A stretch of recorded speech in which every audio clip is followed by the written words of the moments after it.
नाशिक सातपूर गोळीबार प्रकरण आरोपी लोंढेच्या ऑफिसमध्ये भुयारी खोली पोलिसांनी डोक्याला हात लावला। प्रकाश लोंढे याच्या एका अनधिकृत कार्यालयावर यापूर्वी देखील पोलिसांनी छापा टाकत ते जमीनदोस्त केले होते। लक्ष्मण घाटोड, प्रतिनिधी, नाशिक।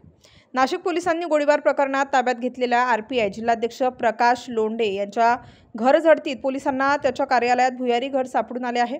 पोलिसांनी भुयारी घराची झाडाझडती घेतली असता सातपूर आणि अंबड या औद्योगिक वसाहतीमध्ये कामगारांना अडवून लूटमार केली जाते। कुणाला धमकावले जाते, दुकानदाराकडून हप्ते मागितले जातात, नकार दिला तर त्यांना मारहाणही केली जाते। एकंदरीत या परिसरात लोंढे गँगची दहशत मोठी आहे। राजकीय नेत्यांचा आशीर्वाद असल्याचे सांगून आम्हाला कुणीच हात लावू शकत नाही असे लोंढे गँगमधील सदस्य अप्रत्यक्षपणे वागण्यातून सांगत होते। त्याच आरोपींचा माज नाशिक पोलिसांनी मोडला। प्रकाश लोंढे याच्या एका अनधिकृत कार्यालयावर यापूर्वी देखील पोलिसांनी छापा टाकत ते जमीनदोस्त केले होते। तेव्हाही पोलिसांना असेच एक भुयारी घर सापडून आले होते।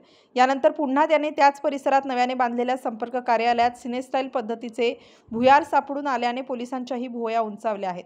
या भुयार घराचा वापर लोंढे टोळी नेमकी कशासाठी करत होती याचा आता पोलिसांकडून शोध घेतला जातोय।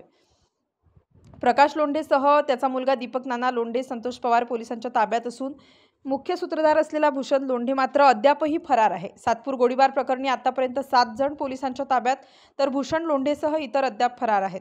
प्रकाश लोंढे, दीपक लोंढे, संतोष पवार, अमोल पगारे यांच्यावर गोळीबाराचा गुन्हा दाखल करण्यात आला आहे। गोळीबारात जखमी मेश्राम कुटुंबाचे अपहरण केल्याप्रकरणी गुन्हा दाखल करण्यात आला आहे।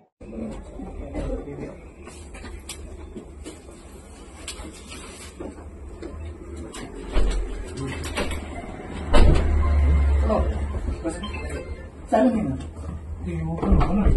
थोडं कसं होतं हे इथे ना इथं कौल लावलंय नाही तुम्ही कसं बोलता चालेल त्या समोर बघा, त्या समोर कसल्या चाव्या बोलून त्या समोर आहे बघा, त्या तिकडं हाय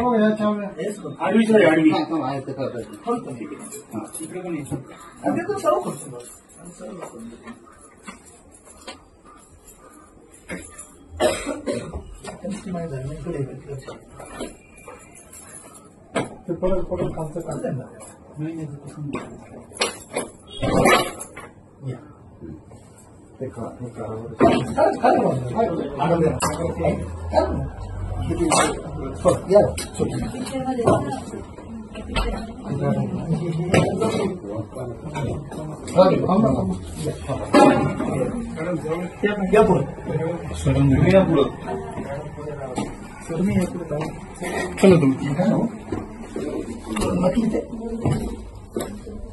स्टार न्यूज साठी जाकीर शेख, नाशिक।